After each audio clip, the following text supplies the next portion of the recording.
comment pardonner. Et on a dit que pour savoir comment pardonner, il faut que tu saches d'abord qui tu es. Le problème, c'est que beaucoup ne savent pas qui ils sont.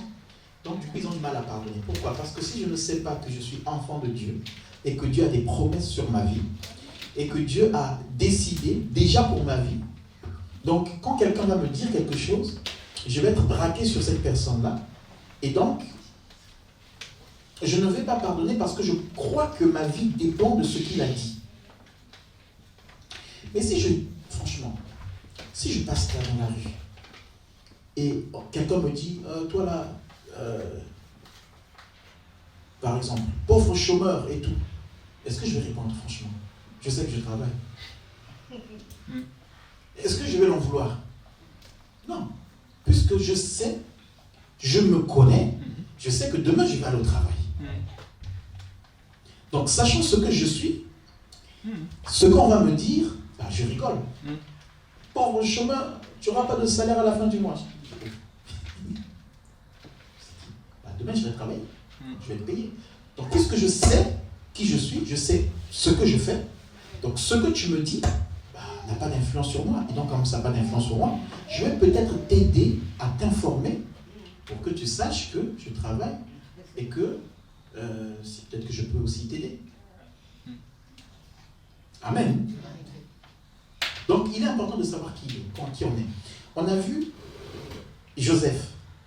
On a vu que Joseph avait vécu tellement de difficultés malgré les promesses de Dieu que Joseph ne s'est pas arrêté aux difficultés qu'il a vécues. Est-ce que vous vous souvenez? On a vu que Joseph avait des promesses. Mais ce Joseph qui avait des promesses a été jeté par ses frères, vendu, revendu, esclave chez Potiphar. Et puis, chez Potiphar, la Bible dit que l'Éternel était avec lui. Et donc, tout ce qu'il faisait réussissait. Donc, même en tant qu'esclave, il pouvait réussir. Donc, ce n'est pas ta situation qui définit ta réussite, mais c'est si Dieu est avec toi. Amen. Amen. Ce n'est pas tes relations, parce qu'aujourd'hui, on voit que ce sont les relations qui nous aident. Moi, on a un tonton qui en a grandi, qui est ministre. Aujourd'hui, il est officier, maintenant, je ne sais pas de quoi, mais ministre, on a grandi avec lui. Et quand on a eu des problèmes, tonton, est-ce que tu peux intervenir? Alors qu'il pouvait intervenir. Donc, on avait des relations. Mais rien. Donc, ce n'est pas les relations qui peuvent te sauver. Joseph, ce n'est pas les relations. Mais ce qui est important, c'est la relation avec Dieu. Amen. Et on a dit que Joseph, chez Potiphar, réussissait. Et Potiphar, qui avait comme esclave Joseph, pouvait voir que, dans ma maison, tout marche. Pourquoi? À cause de l'esclave. Esclave bénédiction. Esclave réussite. Esclave succès. Oui, tu peux être esclave et être dans le succès.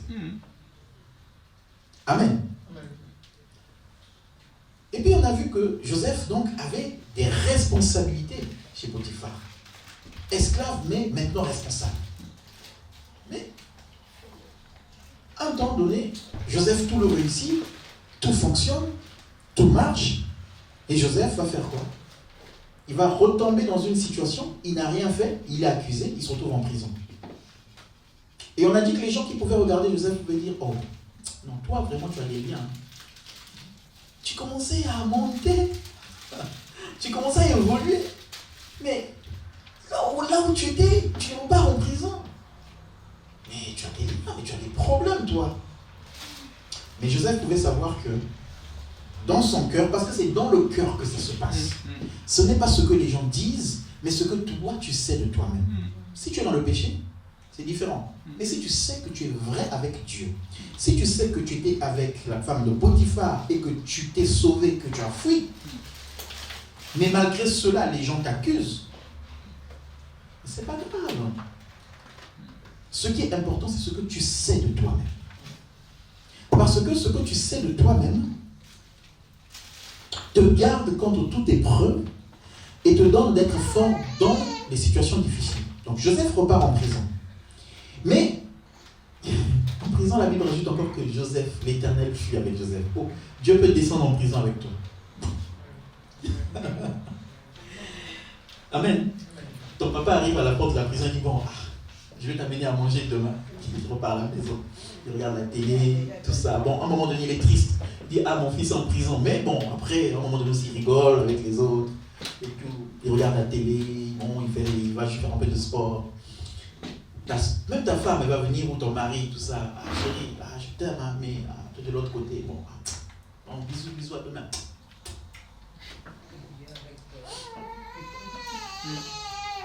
Amen.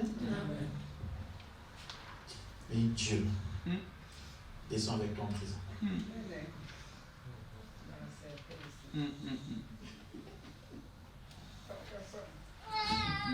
Donc, Dieu ne s'arrête pas seulement quand tu es dans la gloire, mais Dieu vient avec toi là où, dans le trou. Il descend avec toi dans le trou. On a des amis qui sont avec nous dans la gloire. Et comme ils sont dans le trou, c'est fini. Potiphar était avec Joseph dans la gloire. On va dire ça comme ça, parce que ses projets réussissaient. Mais ce Joseph, quand il est allé dans un trou, Potiphar a dit, vas-y, c'est fini. Donc. Il a oublié que c'est grâce à lui que sa maison est devenue ce qu'elle est. Mais ce qui est fort, c'est que malgré toutes ces situations que Joseph traversait, je pense qu'il était... Non, parce que je crois qu'il était spirituel. Joseph pouvait voir dans chaque situation de ses difficultés, dans chaque étape, Joseph pouvait voir que la promesse que Dieu a pour moi, malgré que je sois esclave, que je sois en prison, Dieu est en train de me montrer des signes de l'accomplissement de sa promesse. Pourquoi? Parce que je suis un esclave, mais à l'étranger, je deviens esclave et chef d'une maison, pour gérer une maison. Mais Dieu m'avait dit que j'allais gérer, que j'allais gouverner. Mais Dieu ne va pas me prendre directement, boum, et puis je vais gouverner un pays. Mais Dieu me prend d'abord, je gouverne d'abord une maison. Esclave mais gouverneur. Amen. Donc Joseph pouvait dire, je souffre. Mais dans cette souffrance, Dieu est en train de me dire qu'il est en train de me former. Bon, ok, Joseph, tu as géré une maison, je t'envoie en prison. Alors les gens qui regardent disent, oh mais Joseph est descendu en prison. Non, Joseph n'est pas descendu en prison. Maintenant Joseph va en prison pour aller gérer non plus une famille dans une maison, mais pour aller gérer des personnes différentes qui ont toujours une culture égyptienne, mais qui viennent de maisons différentes. Donc on va dire, Joseph va en prison pour gérer une petite nation. Amen. Ça ne s'arrête pas à gérer une petite nation. Dieu permet une situation pour que les chansons et le panetier descendent en prison. Donc Joseph, depuis la prison, d'abord il est chef de la prison, mais Dieu lui montre que, regarde, tu vois à quoi je te prépare. Apprends d'abord à gérer les proches du roi dans la prison, avant que tu les gères dans le palais. Amen. Apprends d'abord à gérer. Donc Dieu va envoyer en prison des chefs, des gens qui travaillent avec le roi. Ils vont arriver là et Joseph va les gérer. Sous la surveillance de Joseph. Sous la surveillance de l'étranger. Sous la surveillance de l'esclave. Esclave surveillant des serviteurs du roi. Donc Joseph pouvait voir que ça annonce ce que je vais devenir. Et donc, il faut que je m'accroche au Seigneur malgré le fait que je suis en prison. Il gère une maison, il gère une prison, il gère un peuple dans sa prison, mais en même temps, il gère, on va dire, la maison, ceux qui travaillent dans la maison du roi. C'est eux, c'est lui leur responsable. Il est resté fidèle. Donc, comme il avait pardonné, pourquoi je dis qu'il avait pardonné? Parce que plus tard, on va voir que quand ses frères vont arriver, il va dire, ce n'est pas vous, mais c'est Dieu qui l'a fait. Donc Joseph avait pardonné. Depuis longtemps, il avait pardonné. Donc le fait d'avoir pardonné, Joseph travaille. Et c'est ce travail qui a fait que Joseph arrive à sortir de prison. Mais vous allez voir que Joseph est resté 2 ans quand même en prison. quand ce monsieur-là est parti, est sorti de la prison, le panetier, les chansons, Joseph est resté 2 ans en prison. Mais 2 ans fidèle au Seigneur. Amen. Finalement, la promesse s'accomplit. Un jour, on a dit, ok, bon, il est assez formé, il a bien géré la prison, il a bien géré la maison de Potiphar. Hein? Donc, d'abord chez Potiphar, il fallait qu'il gère dans des situations bien, chef de la maison, tout ça. Il dit, bon, là, comme il est dans de bonnes conditions, il gère bien. Amenons-le en prison, dans de mauvaises conditions. Boum, en prison, enfermé. Mais là aussi, il gère bien. Ok, donc maintenant, il a passé les stades. Maintenant, il peut rentrer dans sa promesse. Amen. Il va être capable de gérer. Amen. Amen. Et j'aimerais, je l'avais déjà dit, mais j'aimerais encore le souligner. Derrière tout ça, Dieu avait un plan de transformation pour Joseph, parce qu'il accusait. Donc il fallait que lui-même soit accusé maintenant. Comme vous lisez dans Genèse 37, je crois, lui, Joseph accusait ses frères. Donc là, quand il arrive chez Potiphar, on l'accuse. Il voit ce que c'est être accusé. Amen. Et être mis en prison. Donc là, il comprend que, il ne faut pas accuser. Et vous allez voir que quand ses frères vont venir, il ne va pas les accuser, il va dire, c'est Dieu, c'est pas vous qui m'avez vendu, mais c'est Dieu qui a permis. Donc le fait d'avoir pardonné, d'avoir décidé de pardonner, a fait que Joseph travaille et qu'il arrive là où il était. La promesse de Dieu pour ta vie ne s'accomplira jamais si tu ne pardonnes pas.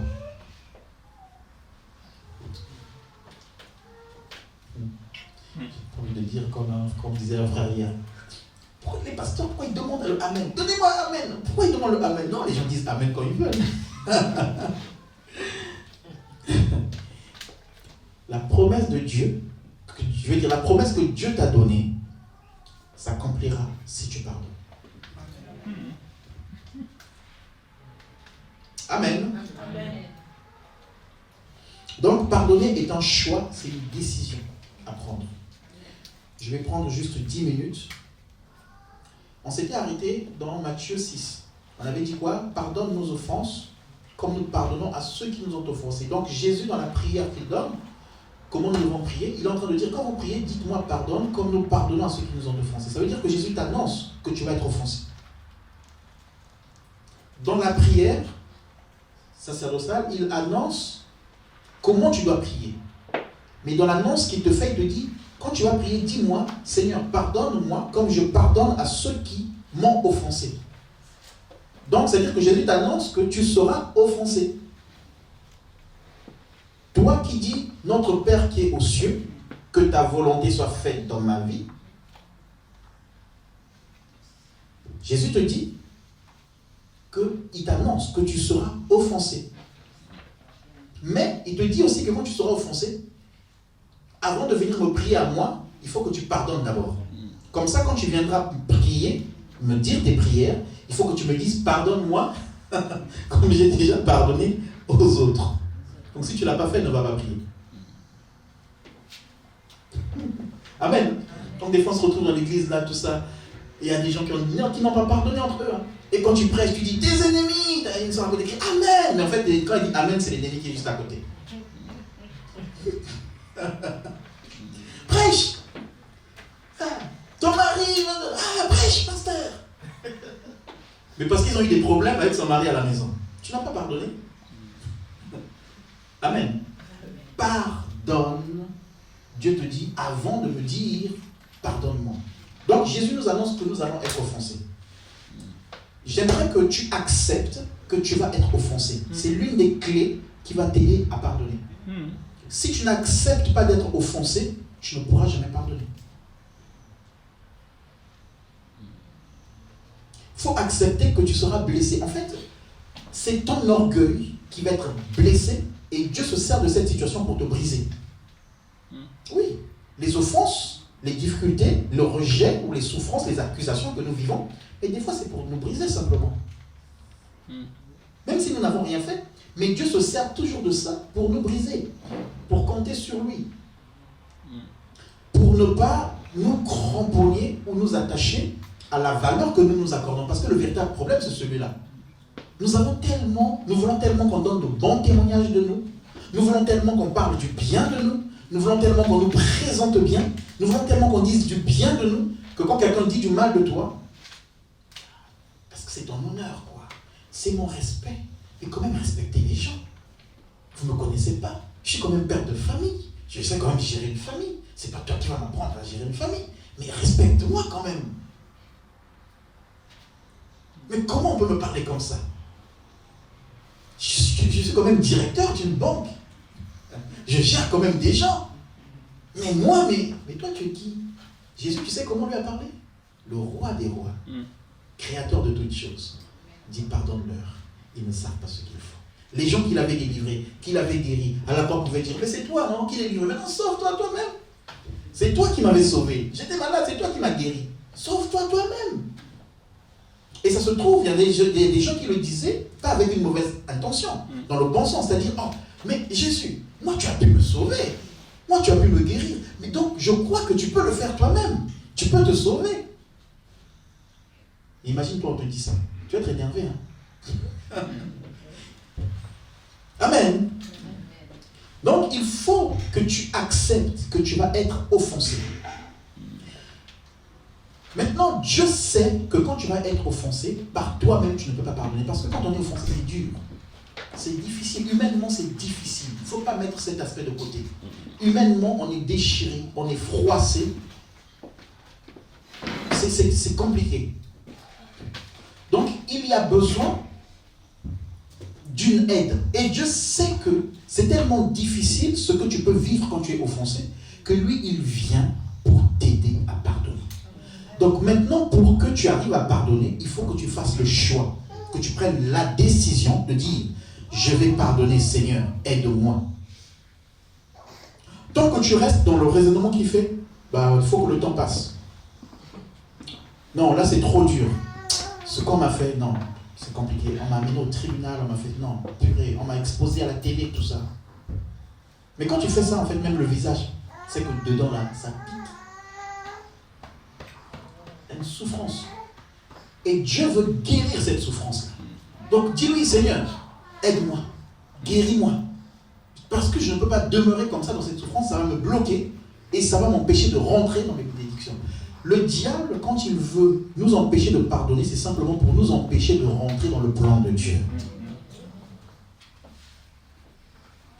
Amen. Et donc Dieu sait que tu as besoin de lui pour pardonner.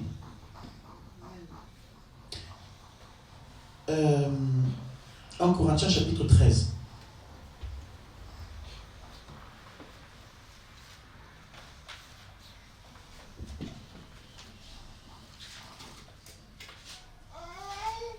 Corinthiens chapitre 13.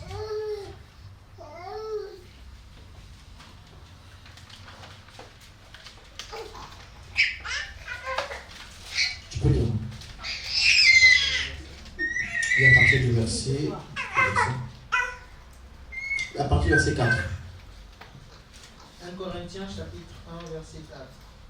Chapitre 13 verset 4. Je lis la parole. L'amour est patient. Il est plein de bonté. L'amour n'est pas envieux. L'amour ne se vante pas. Il ne s'enfle pas d'orgueil. Il ne fait rien de malhonnête. Il ne cherche pas son intérêt. Il ne s'irrite pas. Il ne soupçonne pas le mal. Il ne se réjouit pas de l'injustice, mais il se réjouit de la vérité. Il pardonne tout, il croit tout, il espère tout, il supporte tout. L'amour ne meurt jamais.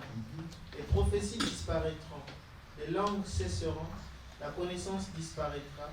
En effet, en connaissant partiellement, on peut s'arrêter là. Amen. L'amour, on a dit quoi? L'amour pardonne. Hein? L'amour pardonne tout. Amen. Amen. Qu'est-ce qui pardonne tout?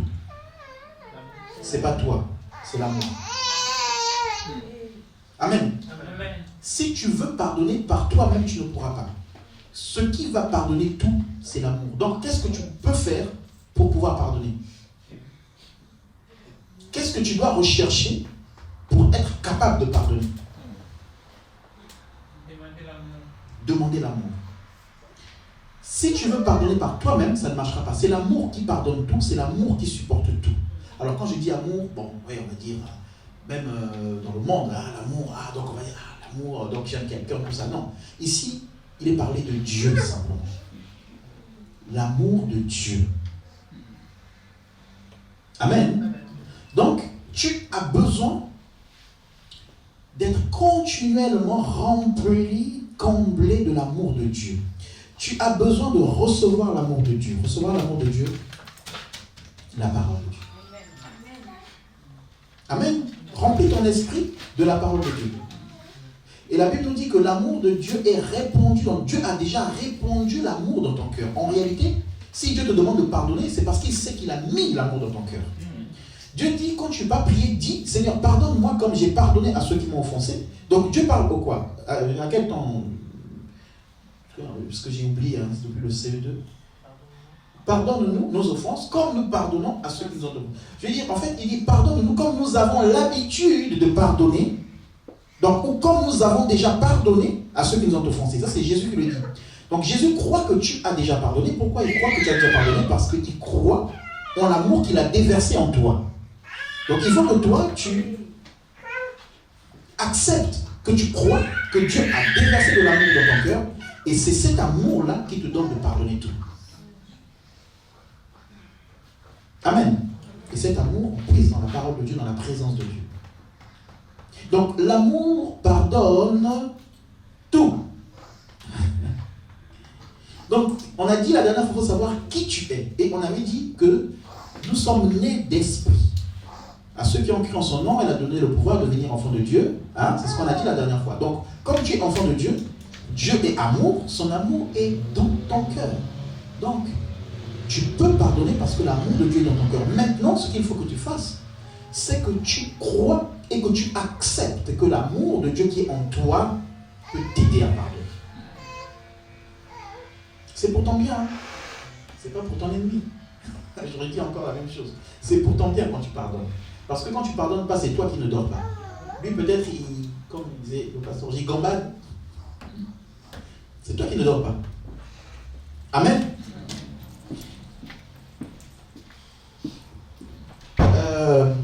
On va lire 1 Corinthiens, dans 2 Corinthiens chapitre 2, à partir du verset 5.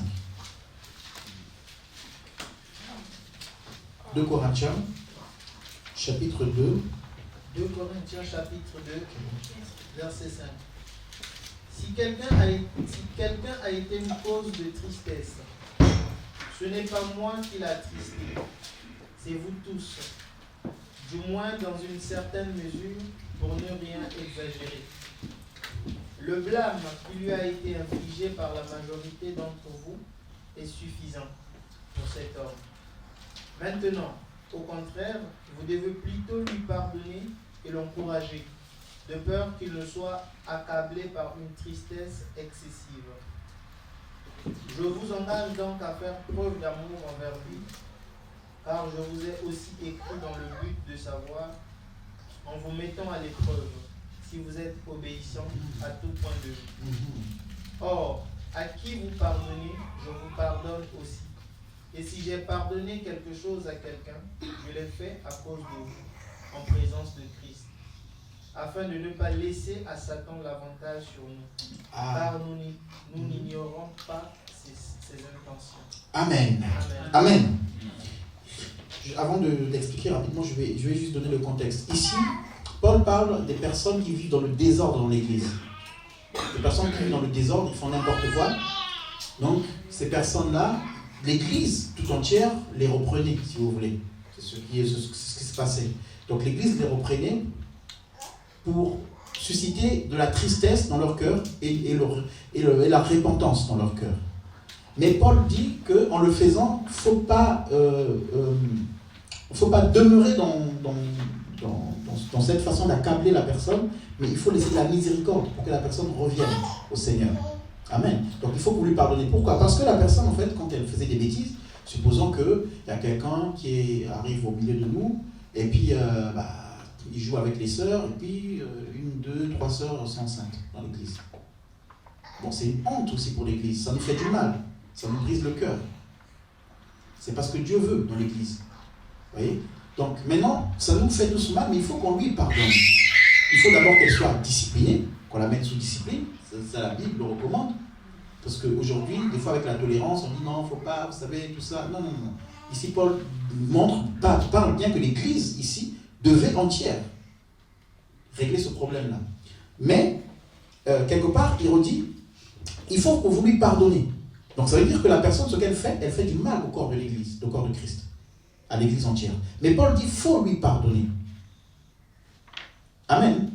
Il faut que vous lui pardonnez. Il y a des personnes, des fois, dans l'église, les gens ont des problèmes, mais ils ne veulent pas pardonner leurs frères dans l'église. Alors que, ici, pour des situations graves, Paul dit, il faut lui pardonner. Pourquoi? Parce que Dieu lui-même pardonne cette personne malgré le mal qu'elle a fait. Et il faut lui pardonner et il faut l'encourager. Donc, Paul dit quoi? Il dit,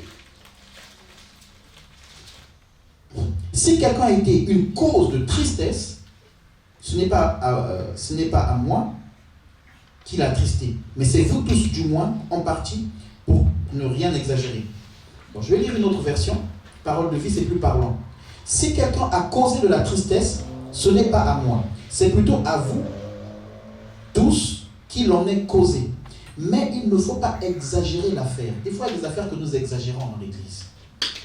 Quelqu'un est tombé, ou nous a fait du mal, mais il ne faut pas exagérer l'affaire. Parce que, vous comprenez? Il ne faut pas grossir l'affaire. Pasteur, tu as vu tes frères, il a fait ci. Pasteur, tu as vu tes... Aidons-le à se relever. Amen. Amen.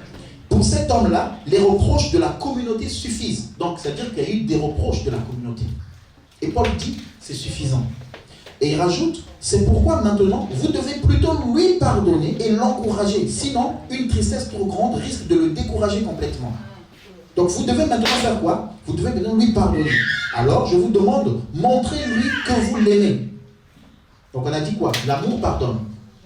Paul est en train de dire que cette personne-là, pardonnez-lui. Donc, ça, c'est dans le contexte. Mais ça veut aussi dire que la personne qui te fait du mal, l'apôtre Paul est en train de te dire, il faut aussi que tu lui pardonnes pour lui montrer que tu l'aimes. Comment tu peux dire à quelqu'un que tu l'aimes? La Bible dit aimez vos ennemis. Comment tu peux dire à ton ennemi que tu l'aimes sans l'avoir pardonné? C'est pas possible. Amen. Donc il dit, montrez-lui que vous l'aimez. En effet, voici pourquoi je vous ai écrit. Je voulais voir si vous étiez prêts à obéir en toutes choses. Ok, est-ce que tu es prêt à obéir quand tout est bien? Oui. Mais est-ce que quand on t'a fait du mal, comme là il est dit, qu'il y a quelqu'un qui a fait du mal à l'église, est-ce que tu es aussi prêt à obéir? Paul dit, je vous écris pour voir si vous êtes prêt à obéir en toutes choses. Est-ce que tu es prêt à obéir, à pardonner quand quelqu'un te fait du mal? Mais montre-lui que tu l'aimes. Donc l'amour va pardonner. Et il va dire, quand vous pardonnez à quelqu'un, moi aussi, je lui pardonne. Quand je pardonne, si toutefois j'ai quelque chose à lui pardonner, je pardonne à cause de vous en présence de Christ. Et il dit, de cette façon, Satan ne nous trompe pas, mais nous connaissons bien ses intentions. Dans l'autre version, dans une autre version, il dit, pas de cette façon, mais il dit, nous n'ignorons pas les desseins, ne laissons pas l'avantage au diable, car nous n'ignorons pas ses desseins. Donc ça veut dire que quand tu ne pardonnes pas, tu laisses l'avantage à Satan. Waouh! Seigneur, je t'adore, Seigneur, je te loue, tu m'as sauvé, tu m'as guéri. Satan aussi danse avec toi. J'ai l'avantage, j'ai l'avantage.